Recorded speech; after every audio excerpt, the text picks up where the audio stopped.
The project is called the Fluid at Work study, and the aims of the project were to develop and evaluate a fluid and beverage intake measurement tool for use in free living working age adults in the UK. So the project was done because in previous research we wanted to collect beverage and fluid intake from different occupational groups, and we found there was no tool available to do this. So we did an initial scoping exercise to find out what tools were available and realised that there's very little available.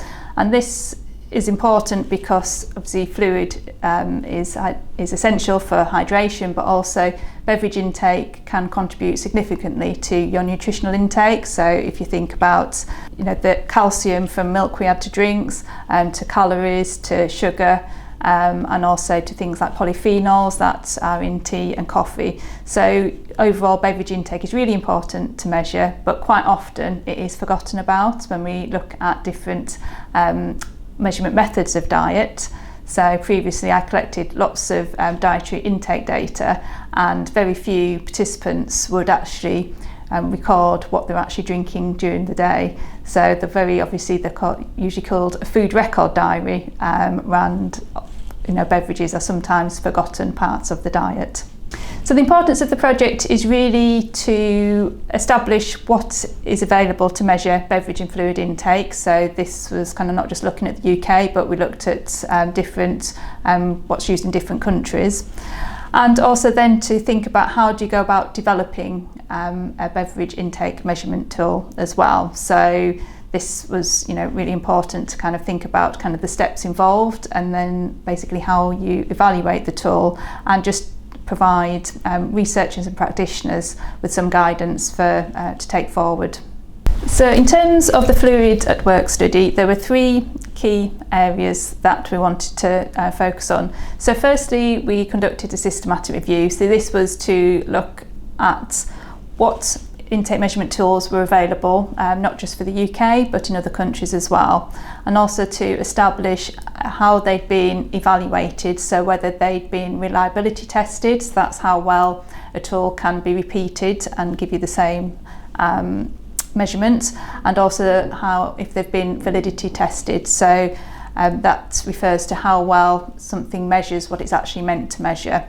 So the systematic review was an essential first stage. Alongside this, we also conducted a practitioner survey. So we had an online survey where we asked dietitians and other healthcare professionals who worked in workplace health what tools they used to measure fluid and beverage intake. And we also asked them what they would want from a tool as well. So that was really kind of the scoping part of the project. The next part was the tool development. So we took our findings from the systematic review and the survey to a stakeholder meeting, and there we really looked at pulling everything together. So what is needed from a tool in dietetic practice for when we're thinking about fluid and beverage intake in the workplace. So after we developed the tool, or had a blueprint for the tool development, we set about piloting the tool, and then we set up an evaluation study.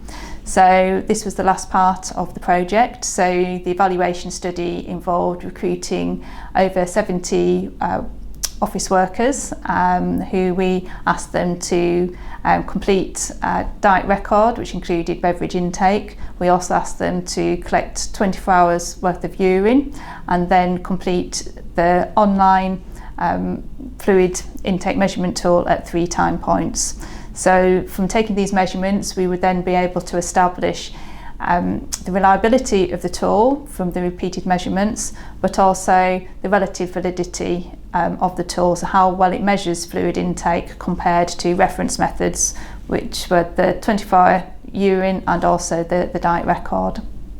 So the research results will help dietitians in practice in a number of ways. So firstly, the systematic review is a good resource so you can kind of see what tools are available to measure fluid and beverage intake, and also to understand their reliability and if they've been validated and which population groups they've been validated in, which is really important for when we think about taking measurements in different populations.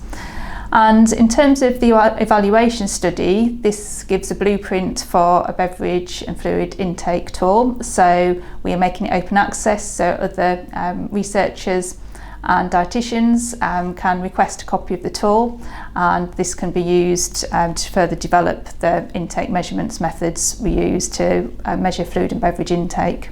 The evaluation results tested three things. So firstly, we wanted to look at the reliability of the tool. So this is, if we repeat the tool on 3 occasions, how well do we get the same results?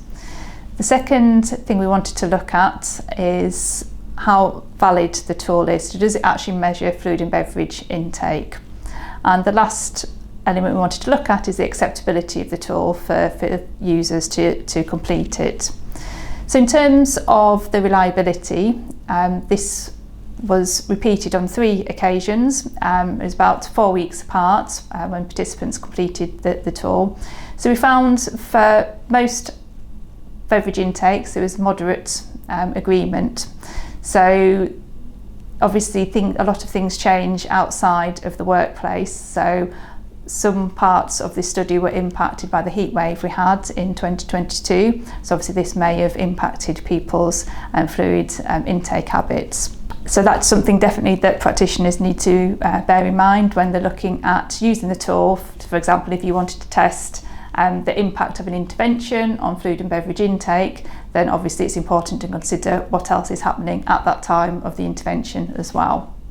So in terms of the validation, what we wanted to test was how well the tool actually measured what people were drinking.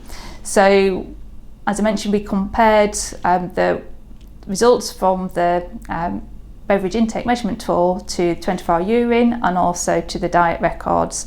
So what we found is at low quantities of intake, there was good agreement between the measurement tool and the reference methods, but at higher intake levels there was more variability between the two measurement tools. So again, there's various reasons for this, and one of the reasons is that the beverage intake measurement tool that we developed looks at frequency of intake, whereas when you're measuring on a diet record, you're measuring kind of more exact intakes of what people are reporting. So again, this one of the problems is that both are relied on self-report of what people are drinking, and that's just obviously something that researchers and practitioners need to be aware of in terms of using the tool.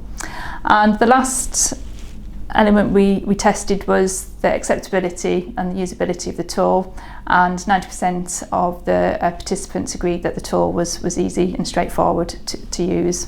We used the tool in an online version, so we used some online survey software. We've also designed the tool so it can be printed out and used as a paper copy as well, depending on the population group.